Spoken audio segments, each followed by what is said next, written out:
جب کسی کے لیے آپ حساس ہوتے ہیں تو آپ کو بھی سرور حاصل ہوتا ہے.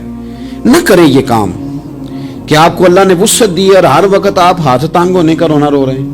ہر وقت آپ یہ کہہ رہے ہیں میں بڑی آزمائش میں ہوں. جب خدا نے آپ پہ نہیں ڈالی تو اتنے جھوٹ بولنا صرف اس لیے کہ میرے پیسے بچ جائیں, صرف اس لیے کہانی سنانا کہ حالات میرے بڑے خراب ہیں کہ کوئی بندہ میرے سے کوئی تھوڑا بہت قرض نہ مانگ لے. سنو, نبی پاک صلی اللہ علیہ وسلم کے پاس مہمان آ گیا, بخاری مسلم ہے.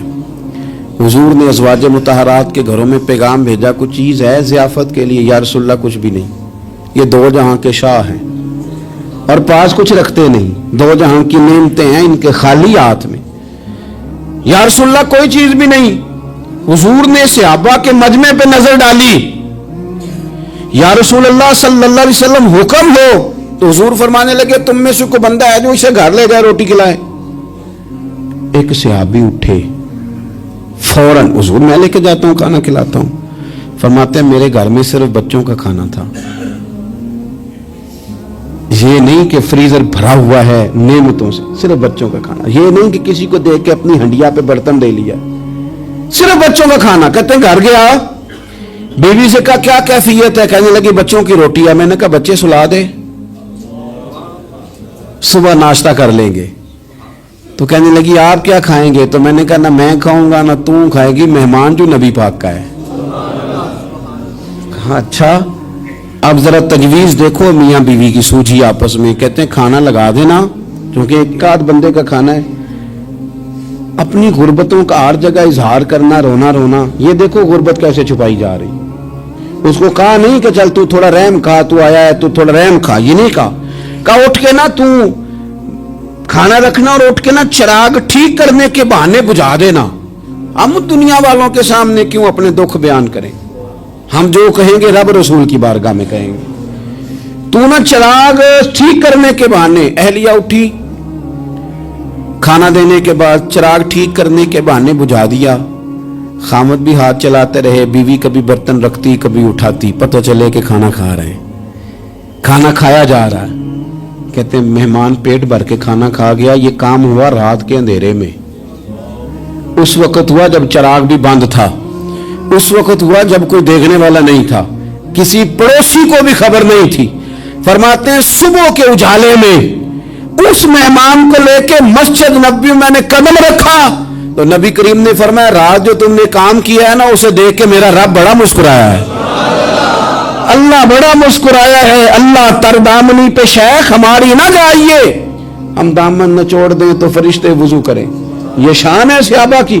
نبی کریم علیہ السلام نے فرمایا رب رات مسکرایا تیرا یہ انداز دیکھ کے, اور اس نے قرآن نازل کیا وَيُؤْثِرُونَ عَلَىٰ أَنفُسِهِمْ وَلَوْ كَانَ بِهِمْ خَصَاصَةٌ. کچھ لوگ وہ ہیں جنہیں بڑی بھی ضرورت ہو تو دوسروں پر اثار کر دیتے ہیں, قربانی دے دیتے ہیں. رب مسکرایا ہے, اندر پیسے رکھے ہوئے ہیں, اندر پیسے رکھے ہوئے ہیں, اور بہن آ کے منت کر رہی ہے کہ بھائی حالات بڑے خراب ہیں, تھوڑی سی مہربانی کر. تو کہتے ہیں بہن پردہ ہی ہے بس, کیسے بتاؤں تجھے حالات, تجھے کیا بتاؤں کام کتنی مشکل سے چلتا ہے, یہ پردہ یہ بس.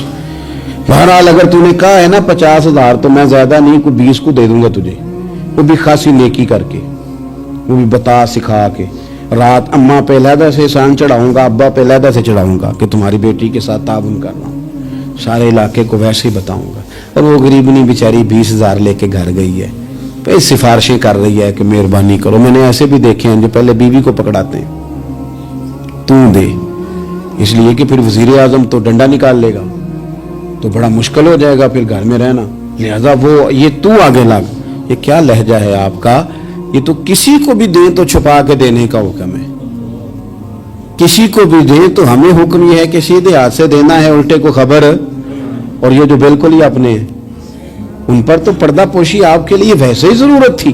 میرے عزیز رب مسکراتا ہے. میرے نبی پاک علیہ السلام نے یہ اعمال ہمیں بتائے جن پر اللہ مسکراتا ہے, خوش ہوتا ہے. اور بعض لوگوں کو حضور نے نامینیٹ کیا.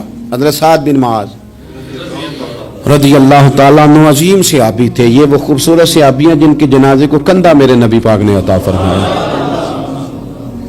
حضور نے کندھا عطا فرمایا. کمال ہو گئی, نرخ بازار محبت کا انوکھا ہی ہو گیا. خود خریداروں میں شامل آ کے مولا ہو گیا. حضور نے کندھا دیا. حضرت سعد بن معاذ رضی اللہ تعالیٰ عنہ کا جب جنازہ اٹھا, ان کی والدہ رو پڑی, بڑے درد سے روئی. ماں تھی نا, ان کی آواز جب حضور تک گئی تو نبی پاک نے فرمایا آنسوؤں کو روک لے, آواز کو کم کر لے, تیرے بیٹے کی تو جب روح پرواز ہوئی ہے تو رب مسکرایا ہے. جس کے آنے پہ رب راضی ہو مسکرا دے جو اس کی شان کے لائق ہے. یہ تو وہ لوگ ہیں کہ جن کے جانے پر نا رب, وہ کسی نے کہا تھا کہ میرے مرنے پہ ہر سو شور مچ جائے گا, دیکھو گے میرے مرنے پہ ہر سو شور, تم پتہ چل جائے گا جب ہم جائیں گے, میرے مرنے پہ ہر سو شور مچ جائے گا دیکھو گے, اور کہنے الوداع سرکار خود تشریف لائیں گے. اور درویش کہنے لگے بعد مرندے مکھڑا میرا ہو جاوے جے تازہ, پھر سمجھ لینا محبوب میرے نے آن پڑے ہے جنازہ. اور عاشق کا جنازہ ہے, ذرا دھوم سے نکلے اور محبوب کی گلیوں سے ذرا گھوم کے نکلے. فرمایا کہ ان کے تو جانے پہ رب کریم. اور حضور نے ایک دعا بھی دی. حضرت ابو طلحہ, حضرت طلحہ رضی اللہ تعالیٰ عنہ صحابی تھے, ان کا وصال ہو گیا تو حضور نے دعا بھی دی. فرمایا یا اللہ جب میرا طلحہ آئے نا تو اس سے مسکرا کے بات کرنا, یہ تجھ سے مسکرا کے بات کرے جو تیری شان کے لائق ہے. تو اللہ تعالیٰ غائب درجے راضی ہوتا ہے. ایک دفعہ پھر بات دہراتا ہوں, جو میدان میں ڈٹ کے شہید ہو رب اسے دیکھ کے مسکراتا ہے جو اس کی شان کے لائق. جو توبہ صحیح کریں سچی کریں رب انہیں دیکھ کے مسکراتا ہے جو اس کی شان کے لائق ہے. جو نماز کے لیے صفیں بنائے رب انہیں دیکھ کے مسکراتا ہے. جو جہاد کے لیے صفیں بنائے رب دیکھ کے مسکراتا ہے. جو لوگ صبح پچھلے پہر اٹھ کے عبادت کریں رب انہیں دیکھ کے مسکراتا ہے. اور جو کبھی کبھی بھوکے رہ کے دوسروں پر قربان کر کے احسان کر دیں رب انہیں دیکھ کے مسکراتا ہے. بہت بڑی فضیلت ہے. اللہ ان سارے کاموں میں سے کسی ایک کام پہ ہمیں بھی لگا دے تاکہ یہ بڑی فضیلت اللہ تعالی ہم گناہگاروں کے حصے میں بھی فرما دے. آخر دعوانا ان الحمدللہ رب العالمین.